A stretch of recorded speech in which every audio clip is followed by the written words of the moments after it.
l'annonce de la résurrection de Jésus-Christ. Croyez-vous que ce soit par hasard que la terre ait tremblé à ce moment précis? Je ne sais pas si vous vous rendez compte de l'importance de l'événement et de la doctrine qui en découle. L'apôtre Paul, conduit par le Saint-Esprit, exprime deux pensées à ce sujet. Voici la première. Si Jésus n'est pas ressuscité, la prédication de l'Évangile est vaine. La foi aussi est vaine.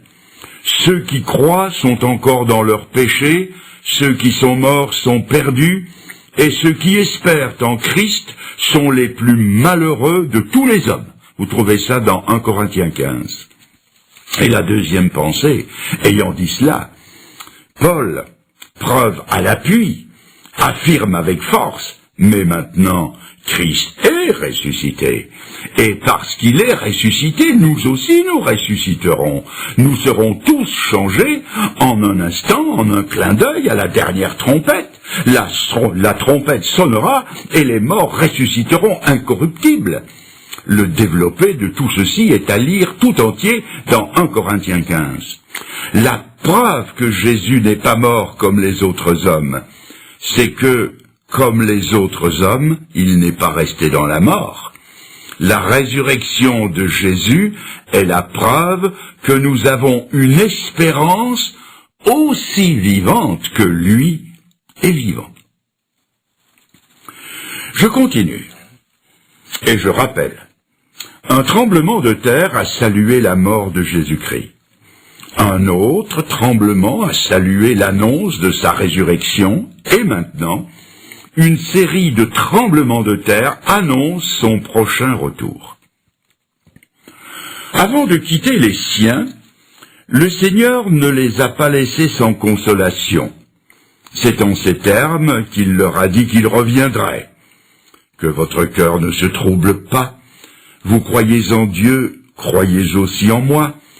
Il y a plusieurs demeures dans la maison de mon Père. Je vais vous y préparer une place, et quand je vous aurai préparé une place, je reviendrai, et je vous prendrai avec moi, afin que là où je suis, vous y soyez aussi. On trouve ça dans Jean 14. Il ne leur a pas révélé la date de son retour, et il leur a même interdit de chercher à le savoir.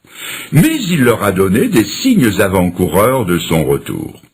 Parmi ces signes, nous relèverons, sans nous y arrêter, la rentrée du peuple juif dans son pays d'origine, la Palestine, sujet que j'ai traité en détail dans une autre occasion.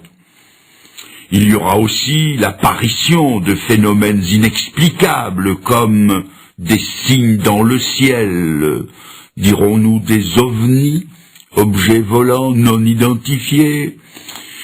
Il y aura une déferlante de gourous, de violence, de corruption, de belligérance à l'échelle mondiale et une multiplication des tremblements de terre prophétisés par le Seigneur lui-même en ces termes.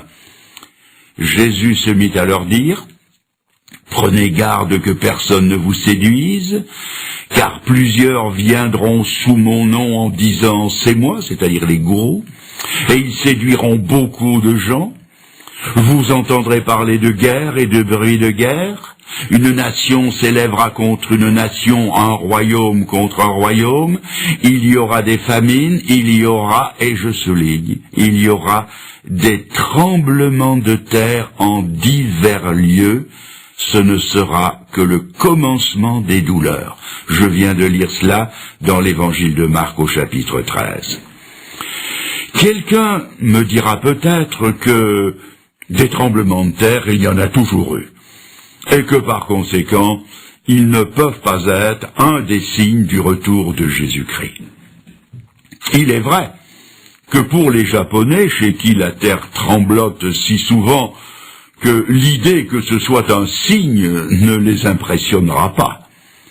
Mais il y a une précision donnée par le Seigneur qui force notre attention. Il a parlé de secousses telluriques, non seulement sur une ligne de faille où l'écorce terrestre présente des faiblesses, mais il a précisé que cela se produirait en divers lieux.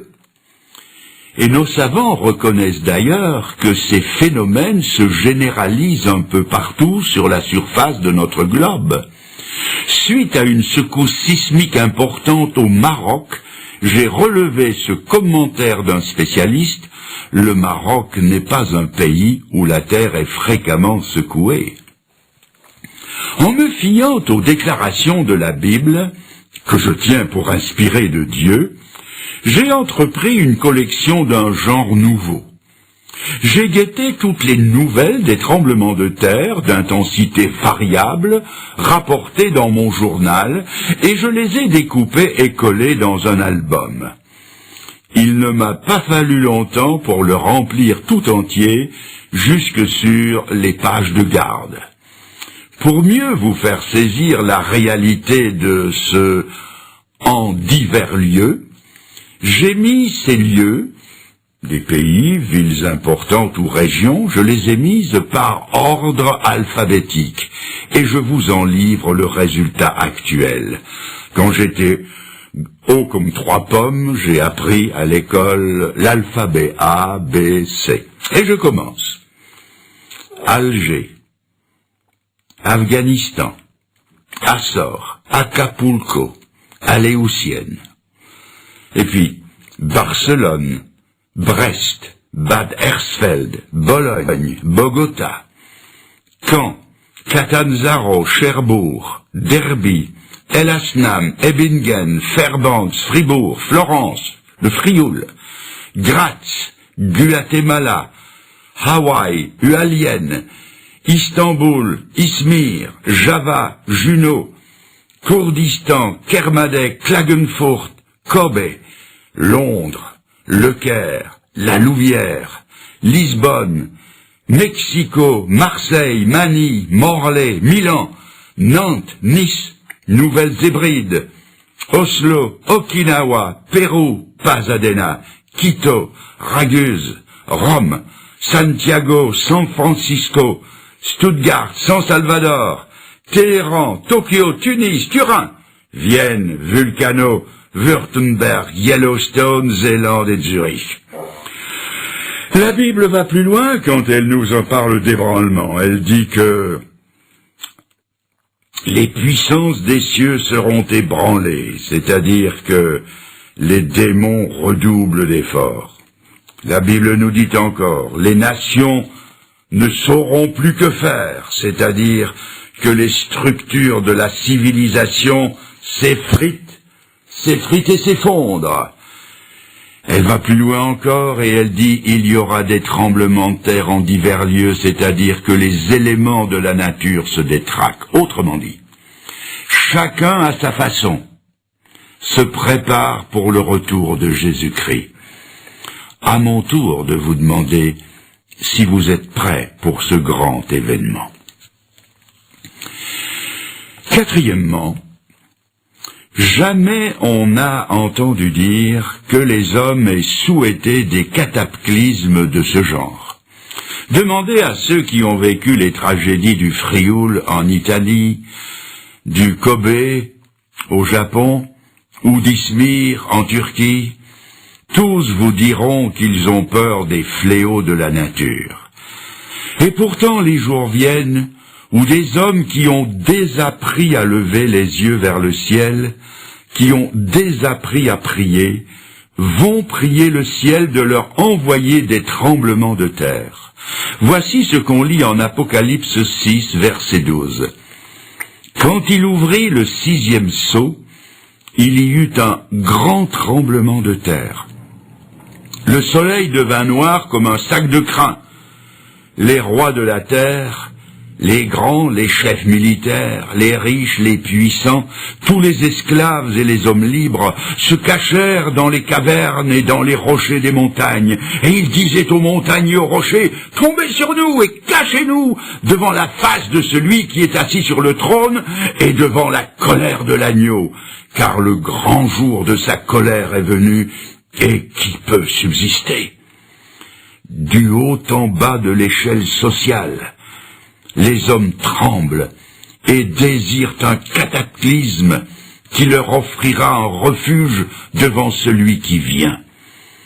Quels sont ceux qui tremblent et qui prient? Ce sont ceux qui n'ont pas tremblé à la pensée de leurs péchés et qui n'ont pas prié pour en avoir le pardon. Ce sont ceux qui ont tourné le dos à la grâce de Dieu et qui ont dit non à Jésus-Christ quand il était l'agneau de Dieu qui ôte le péché du monde. En ce jour, par un de ces paradoxes dont se sert l'Écriture, c'est encore l'agneau de Dieu, mais il est animé de sa colère. Et dans leur épouvante, ils invoquent un Dieu qu'ils ont méconnu pour que la terre tremble, pour que des cavernes s'ouvrent au flanc des montagnes et pour que des rochers tombent et en obturent l'entrée. L'heure J du jugement a sonné, et la terreur est telle que pour la première fois dans l'histoire du monde, les hommes désirent ce qu'ils ont toujours craint. Il y a quelques années au Chili, lors de violentes secousses sismiques, on a vu des hommes se jeter à genoux en pleine rue et demander au ciel d'arrêter le tremblement de terre. Ici, c'est le contraire. Ils implorent le ciel de leur envoyer un cataclysme qui leur paraît plus supportable que d'affronter le juste jugement de Dieu. Mes amis, si vous refusez le seul refuge que Dieu offre en Jésus-Christ, vous vous préparez pour ce jour-là. Il demande que les rochers se fendent, que des cavernes s'ouvrent au flanc des montagnes, qu'ils puissent s'y engouffrer, et que derrière eux des tonnes de matériaux tombent pour en obturer l'entrée. Mes amis, n'attendez pas. N'attendez pas que sa grâce se change en jugement et son amour en colère, mais que plutôt, comme pour ces deux femmes qui cherchaient le Seigneur en allant au sépulcre, vous entendiez la promesse. Pour vous, ne craignez pas. Je continue encore un autre chapitre. C'est le chapitre 4 du livre des Actes des Apôtres qui nous fait assister maintenant à une réunion de prière des chrétiens persécutés de l'Église des premiers temps, dont voici un abrégé à partir du verset 24. Ils élevèrent à Dieu la voix tous ensemble et dirent « Seigneur, vois leurs menaces et donne à tes serviteurs d'annoncer ta parole avec une pleine assurance. Étends ta main pour qu'ils se fassent des guérisons, des miracles et des prodiges par le nom de ton saint serviteur Jésus. » Quand ils eurent prié, le lieu où ils étaient assemblés trembla. Je répète, le lieu où ils étaient assemblés trembla. Ils furent tous remplis du Saint-Esprit et ils annonçaient la parole de Dieu avec assurance. Le lieu où ils étaient assemblés trembla. Un ami chrétien dont le ministère s'exerçait surtout au niveau de la cure d'âme et qui avait à combattre, comme le dit l'Écriture, contre les dominations, autorités des princes des ténèbres et les esprits de méchanceté dont parle l'Épître aux Éphésiens. Cet ami m'a dit un jour que, comme cela se passe dans les évangiles, un démon avait crié par la bouche d'un possédé. Écoutez bien ça. Quand les chrétiens prient, nous les démons nous tremblons.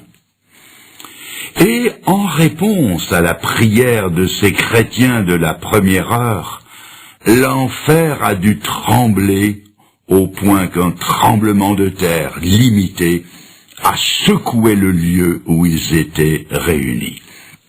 Voyez-vous, les premiers chrétiens croyaient à la puissance de la prière. Pour eux, la prière, ce n'était pas un rite, c'était un besoin. Ce n'était pas un petit acte de piété, c'était un impératif. Ce n'était pas la récitation monotone de prières apprises par cœur, c'était une conversation intense